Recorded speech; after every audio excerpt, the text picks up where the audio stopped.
안녕하세요. 미스물빵TV입니다. 오늘은 영흥 종목이라는 회사에 대해서 한번 알아보도록 하겠습니다. 이 회사가 주가가 움직이게 된 계기는 아무래도 가덕도에 있는 신공항 테마주로 분류가 되면서인데요. 여기서 대장주로는 영화금속이 있고, 그리고 이등주라고 이제 불릴 만한 데가 영흥과 동방성기가 있습니다. 그러니까 이렇게 3대장이 가덕도 신공항 이야기가 나오면 주가가 많이 움직였는데, 영흥 같은 경우에는 창원 공장이 좀 가깝게 있다. 그러니까 36.8km에 36분 정도 걸리는 거리에 있다. 이것 때문에 이슈가 좀 많이 됐었거든요. 근데 이런 간단한 테마로만 보기에는 너무 아까운 회사가 영흥입니다. 이게 뭐 대장주로 달린 것도 아니고 그러니까 창원 공장이 좀 가까이 있다는 걸로 이제 테마로 엮였지만 실질적으로 정말 괜찮은 회사거든요. 여러 가지 이제 자회사를 가지고 있지만 최근에 인수한 대우PNC 사업 다각화를 위해서 인수를 했는데 41.45%의 지분을 이제 인수를 했거든요. 이게 현주가 924원 기준에서 약 280억의 지분입니다. 그런데 지금 시가총액이 1124억이니까 이걸 감안해도 상당히 이제 저평가라는 거고요. 지금 현주가는 1310원인 상태입니다. 그리고 이제 이 장세일 이제 대주주님이 17.13%, 대유코아가 12.49%, 자사주가 무려 37.06%, 그러니까 29.78%의 지분으로 회사를 지배하고 있는 구조인데요.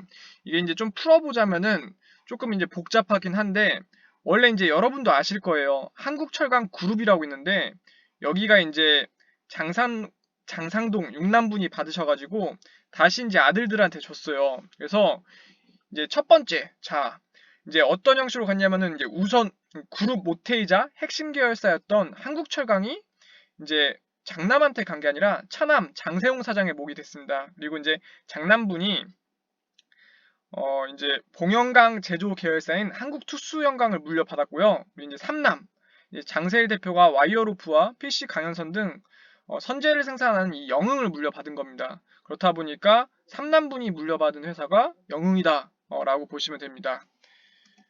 그리고 이제 최근 3년 매출 추세 현황 보면은 2017년 1774억, 2018년 1965억, 2019년 1975억 이제 수준이고요. 최근 3년 당기순이익 추세 현황은 2017년 적자여서 마이너스 42억, 2018년 또 적자여서 마이너스 52억, 2019년 흑자 전환해서 플러스 11억이 됐습니다. 이러한 게 나온 게 이제 상당히 이제 철강 쪽도 힘들어진 게 대도시화와 조선업, 그러니까 자동차 산업 이런 것들이 철강 회사의 생존을 좌우하는 세 가지 키워드거든요. 근데 이런 산업들이 몇 년째 고전을 면치 못하다 보니까 국내를 비롯해서 글로벌 철강 회사들이 성장이 아닌 생존을 우려해야 하는 상황이 이제 직면을 한 겁니다. 그렇다 보니까 한중일 철강사들이 공급 과잉을 우려해서 감산으로 가닥을 잡았고 어, 이 영향으로 영웅도 이렇게 단기 순이익 자체가 좀 나빠진 거라고 보시면 됩니다. 회사 이치를 검색을 해보니까 보령시 주교면에 위치하고 있는데 좀 이게 위성사진이 흐릿하게 나오는 거죠. 이건 거의 국가산업단지 쪽에 이렇게 흐릿하게 나오신다고 보면 되고 이제 여러 가지 계열사 중에서 영흥 함안공장도 있고 그다음에 태창, 강사성 유황공사도 있습니다. 중국에 있죠.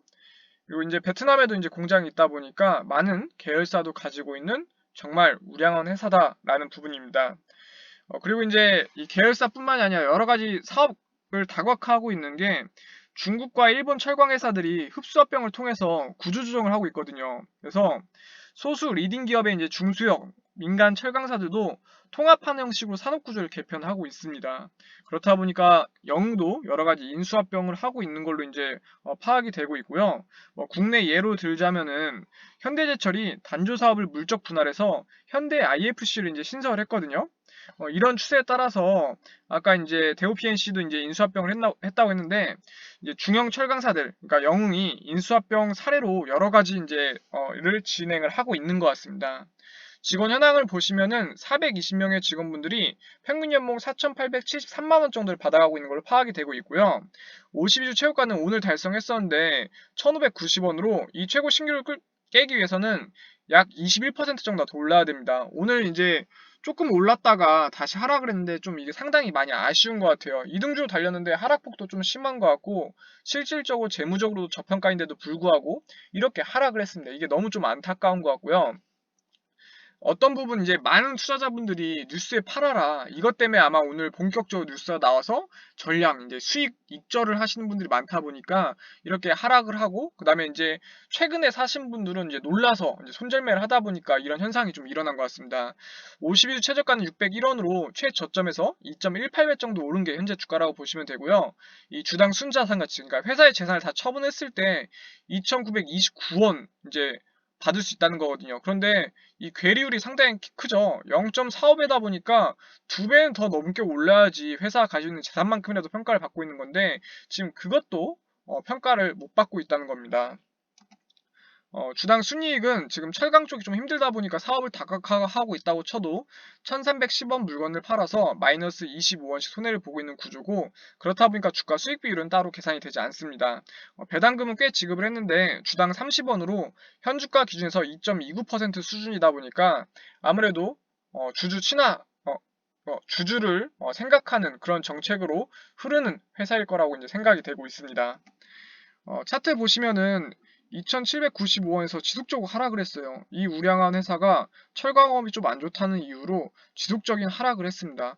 그러다 코로나 때 최저점을 찍어주고 조금 상승을 하는 것 같이 보여졌지만 이제 대도하는 이제 신공항 테마로 엮였는데 그걸로 이제 뭐 두세 배 갔으면 조금 여한이 없겠지만 실상 많이 오르지 못하고 오늘 큰 하락을 맞았거든요. 보시면 이제 이등주라고 해도 9.66% 찍었다가 마이너스 12%까지 떨어졌다가 결국엔 마이너스 9.66% 정도에 마감을 했는데 조금 이게 재무적으로 봤을 때도 너무 좀 저평가인데 이런 테마로 뭐 많이 오르고 이제 떨어지면 상관이 없겠지만 찔끔 오르고 이렇게 떨어진다는 것 자체가 좀 안타까운 것 같습니다. 요약해서 기업 개요 간단하게만 말씀드리면은 철강 산업 부분, 자동차 부분 산업 부분, 물류 사업 부분, 포장재 사업 부분 이런 사업으로 이제 사업을 다각하고 있습니다. 원래는 이제 철강 사업 회사였죠. 정부 SOC 예산 확대로 건설용 선제 판매 회복세를 기대할 만하나 코로나19 여파로 인한 매출 및 수익성 감소에 탄력적 대응이 필요할 것으로 보임. 이런 내용이고요. 매출은 국내 철강 산업이 57.8%, 국내 자동차 부품이 20.4%, 국내 냉간 선제 사업이 20.02% 정도로 이루어져 있다고 합니다. 이런 우량한 회사가 조금 테마로 엮여서 좀 떨어지는 부분이 조금 아쉬운 부분인 것 같고요. 또 이제 신공항이 또 이슈가 되면은 아니면은 뭐 가덕도로 이제 조금 될 것 같다라는 이슈가 다시 불기 시작하면은 주가는 지금 재무적 봤을 때 저점이다 보니까 또 한번 상승할 수 있을 겁니다. 근데 이제 이게 기다림과 인내가 필요하다 보니까 그런 부분이 참 아쉬운 것 같습니다. 이런 부분 참고하셔서 투자하시면은 조금이라도 도움이 되실 겁니다. 오늘 제 이야기가 조금이라도 재미가 있다고 생각이 되셨으면은 구독과 좋아를 해주시면은 저에게 큰 힘이 됩니다. 감사합니다.